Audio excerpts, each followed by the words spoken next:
O segundo tipo mais frequente no mundo de câncer é o de mama. E é o mais comum entre as mulheres, representando os 22% dos casos novos a cada ano. Se diagnosticado e tratado desde o início, logo no comecinho, o prognóstico é muito bom e as chances de cura são altíssimas.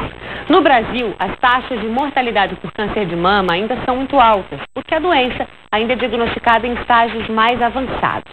É um câncer relativamente raro antes dos 35 anos, mas cada vez mais mulheres jovens apresentam a doença.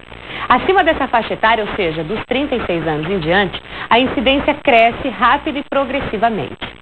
A estimativa de novos casos, segundo o Instituto do Câncer, o INCA, é de que até o fim deste ano, 2014, o país registre mais, presta atenção nesse número que é alarmante, 57 mil novos casos da doença, de janeiro até dezembro deste ano. Mais de 57 mil novos casos.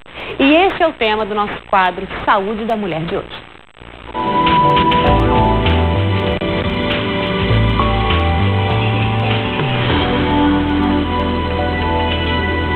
Aqui comigo o nosso queridão e o galã das mulheres de casa, doutor Belarmino. Seja bem-vindo, meu anjo. Boa tarde, Cíntia. Boa tarde. Boa tarde ao pessoal de casa, né? Bom, já está de Outubro Rosa, sim, que é o mês da conscientização, né? 57 mil mulheres equivale a uma população de uma cidade de médio porte. Então, e a gente não está falando somente de números.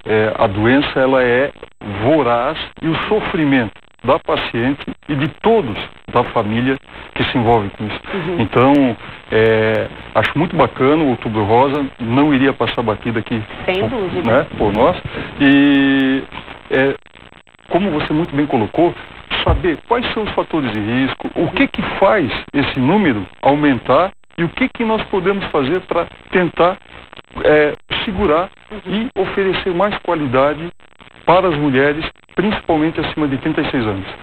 O autoexame é fundamental nesse processo, obviamente não descarta o exame feito pelo médico, né?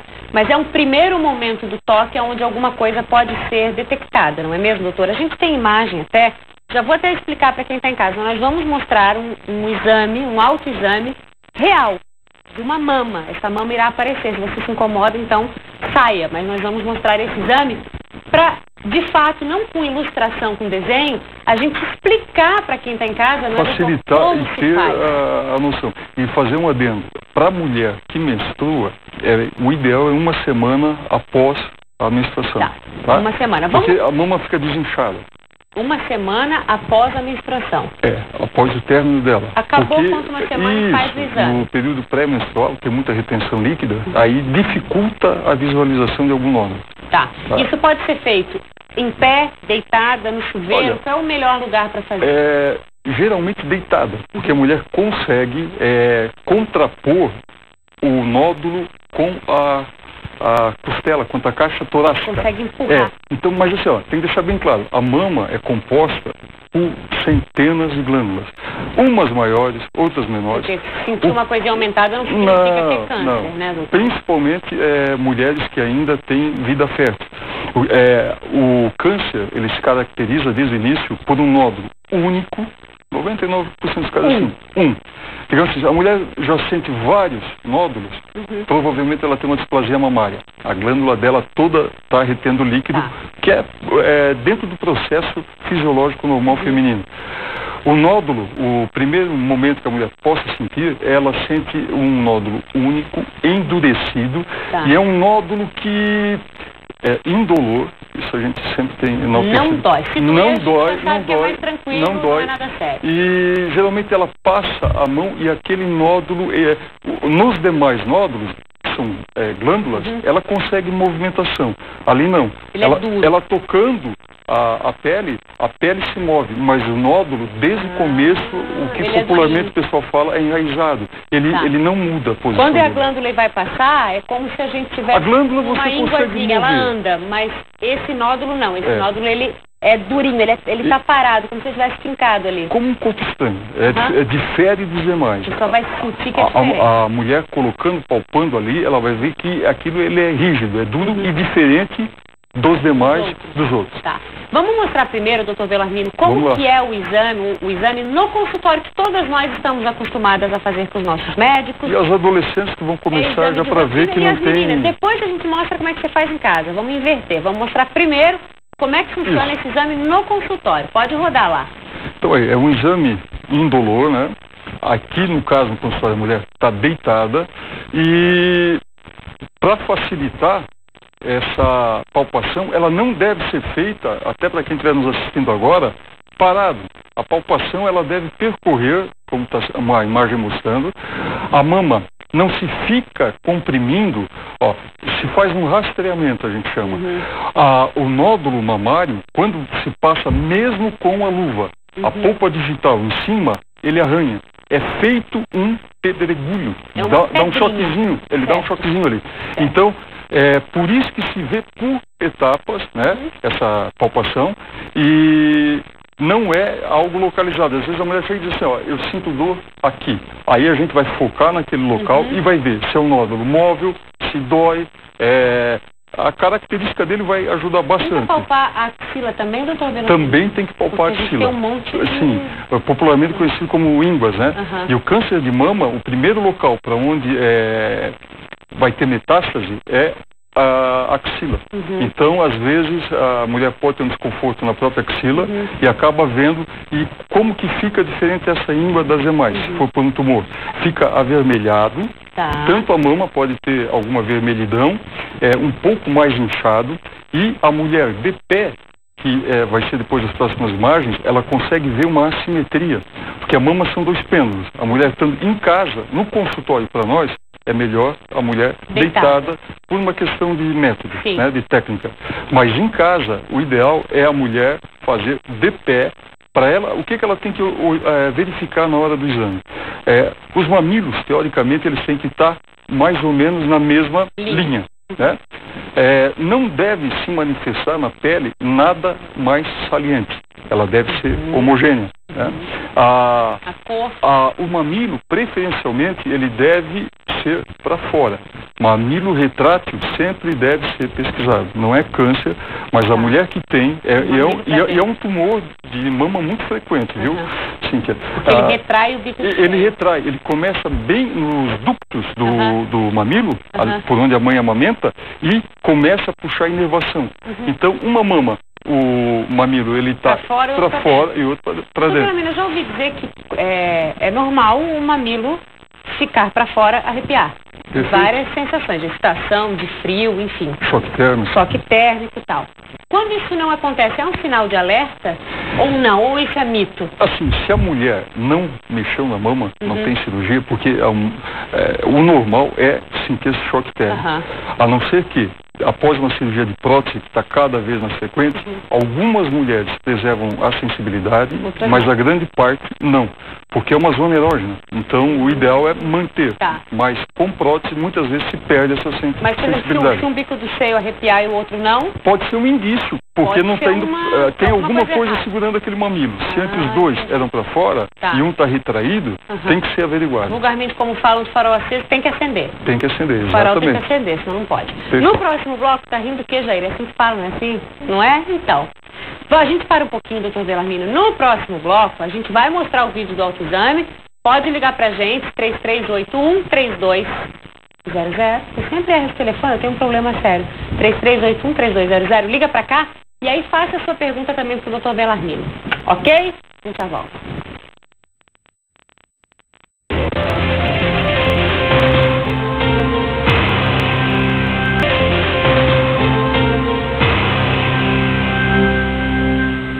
De volta falando da saúde da mulher com o doutor Belarmino, e hoje a gente fala pelo Outubro Rosa sobre o câncer de mama.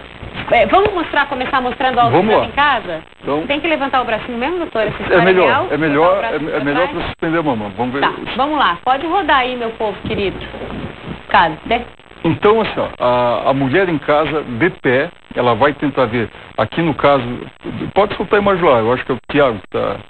É que o Thiago está preocupado de fazer o autoexame nele mesmo. Vamos lá. Ele vem aqui no então aí, ó, ela está fazendo mais ou menos o que a gente faz no consultório, está fazendo rastreamento. É uma mulher que provavelmente já passou por um exame de mama por um médico.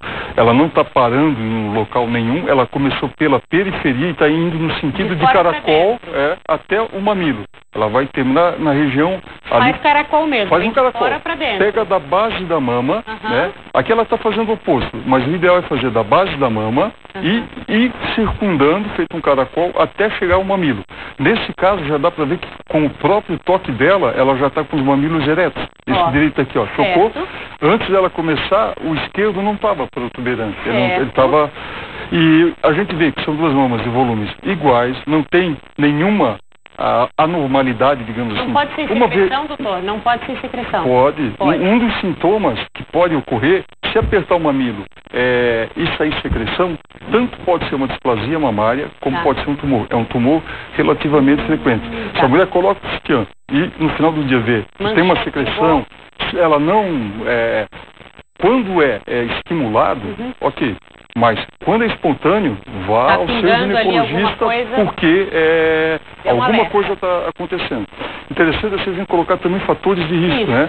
Então, as irregularidades hormonais, esses trovões de hormônios que as mulheres têm, é que podem fazer uma desordenação e estimular a mama de uma forma desordenada a multiplicar essas células, que são vistas a partir dos 40 anos pela mamografia como uma imagem pequena, milimétrica, e aí a importância da prevenção, porque penso eu que geralmente quando se fala de câncer de mama, se pensa na extirpação da mama. Acha que vai perder a mama, não é verdade, né, doutor? Indo anualmente ao médico da paciente, ela vai ter acesso a esse exame e vai se poder ver o primeiro movimento que esse tumor quer dar.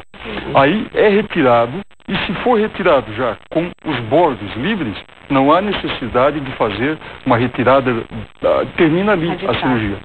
Se um nódulo, só um pedaço. Se o nódulo for um pouco maior, a gente tira 1/4. A gente costuma dividir a mama em 4 partes, né? Retira aquele 1/4 para dar segurança que os bordos não têm parte contaminada e o tumor está bem centralizado lá. Retira aquilo, se limpa a axila, se retiram... Os vasos sempre são feitos, tá? O esvaziamento ganglionar, perfeito. É retirado porque é na axila que a gente vai poder mensurar se tem alguma propagação, algum indício de movimento ou não. E mulheres que precisam, eu tenho pacientes nessa situação, que precisam fazer uma mastectomia radical, retirar toda a mama, fizeram depois de 5 anos a reconstrução mamária e tranquilo. Perfeito. Então não precisa ter medo disso. Não, tem gente na linha. Vamos lá. Alô? Alô? Quem fala? É a dona Milone. Oi, seja bem-vinda. Eu queria fazer uma pergunta para o doutor. Sim, por favor, fica à vontade. Pode fazer. Eu queria saber o que eu devo fazer, que eu tenho muita dor no meu seio. Em um seio só? Não, nos dois. Ok, obrigado, viu? Obrigada. O câncer masculino também existe, é bom dizer isso. Ele ocorre mais acima de 50 anos e a semelhança da mulher, ele é unilateral. Ele não ocorre nas duas mãos. Por isso que eu fiz a pergunta ali. Ele geralmente no homem, ele é mais glandular, é atrás do mamilo. Essa dorzinha pode dar, às vezes, devido a um esforço físico, alguma coisa assim. E nas mulheres? O que faz doer? Retenção de líquido, doutor? Nas mulheres, o que faz doer quando esse nódulo ele entra em expansão, ele começa a comprimir os nervos e a vascularização e congestiona tudo. Então, a mama passa a ganhar um volume muito maior, fica pesar, e aí sim começa a dar desconforto, porque com aquele tumor, não só pelo peso dele, mas pelo problema que ele gera no processo fisiológico, absorção, reabsorção, ele passa a ser um estorvo na vida da mulher.